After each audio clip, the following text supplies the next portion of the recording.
Bonjour, je suis Charlène Petit et vous écoutez Philanthropio. Aujourd'hui, je vous propose de décortiquer l'actualité philanthropique en quelques minutes à travers mon filtre. Pour retrouver toutes les références citées dans cet épisode, abonnez-vous à l'infolettre sur le site internet du podcast philanthropio.com. Vous êtes prêts ? Allez, c'est parti, on percole. Après chaque catastrophe, il y a un changement de culture. C'est ce que nous dit le neuropsychiatre et théoricien de la résilience, Boris Cyrulnik, qui a beaucoup pris la parole ces derniers jours dans les médias. Le confinement prolongé, un ennemi invisible qui sème le désordre économique, la mort qui moissonne sur tous les continents. Toutes ces épreuves qui nous font redécouvrir la solidarité de proximité entre voisins, générations et corps de métier, marqueront-elles suffisamment leur empreinte pour que nous agissions à l'avenir sous l'emprise du collectivisme et non plus de l'individualisme ? Ou notre volonté de changement se dégonflera-t-elle aussitôt que nous reprendrons le cours de nos vies et que nos journaux de quarantaine se retrouveront sous la pile des préoccupations quotidiennes ? Une seule certitude demeure.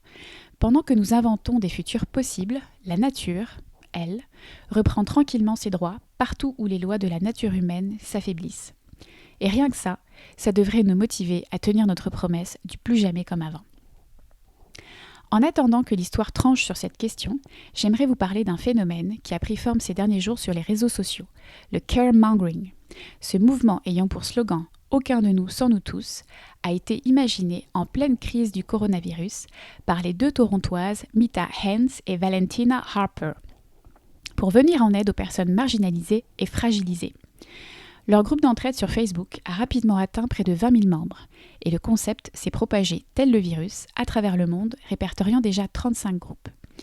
On pourrait définir le caremongering par le fait d'encourager le soin. Ce néologisme construit en opposition au scaremongering, qui signifie alarmiste, est une façon de conjurer la peur et l'anxiété. Si le mot est nouveau, les communautés d'entraide, en revanche, existent depuis longtemps. Citons par exemple le projet Buy Nothing, né en 2013 aux États-Unis, qui encourage le don et l'échange entre voisins et qui revendique 500 000 membres à l'international. Ces communautés ne sont certes pas animées par les mêmes motivations, soutien en temps de crise versus économie circulaire, mais elles ont en commun d'être très localisées, voire hyper locales, à l'échelle d'un quartier. Avec les caremongers, sommes-nous face à un épiphénomène ou une lame de fond ? La spécialiste en solidarité post-catastrophe, Yvonne Su, affirme que face à une crise, nous avons tendance à rechercher la solidarité communautaire au début.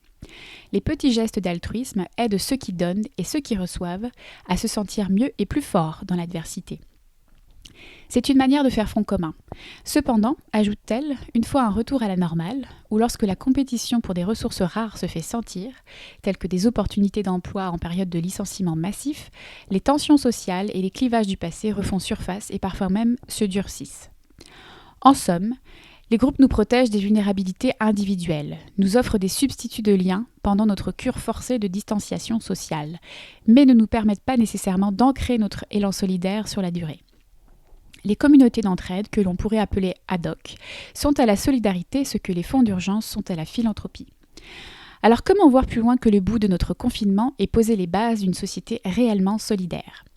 Peut-être en revoyant les fondements de notre démocratie.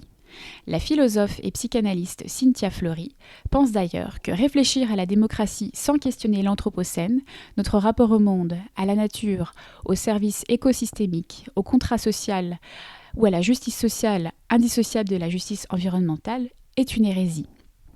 Elle ajoute qu'éduquer et soigner sont les gestes paradigmatiques de la démocratie avant même le fait de gouverner. Derrière la solidarité citoyenne, n'est-il pas un peu question d'une forme de quête de justice sociale et économique ?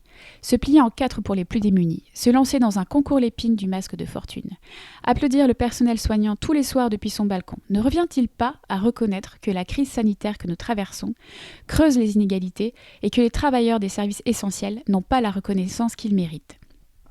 Toutes ces bulles virtuelles qui se créent un peu partout ne sont ni plus ni moins que des laboratoires de défragmentation sociale. Espérons qu'elles remonteront jusqu'aux arènes du pouvoir pour générer une vraie dynamique de changement. Et pour cela, il faudra bien plus que se contenter de répéter « ça va bien aller », pour paraphraser le mouvement québécois du même nom aux couleurs de l'arc-en-ciel. À suivre. N'hésitez pas à me faire part de vos commentaires sur les réseaux sociaux ou par mail en répondant à l'infolettre qui accompagne à travers mon filtre. Merci de m'avoir écouté et à bientôt pour des nouvelles filtrées à chaud ou à froid.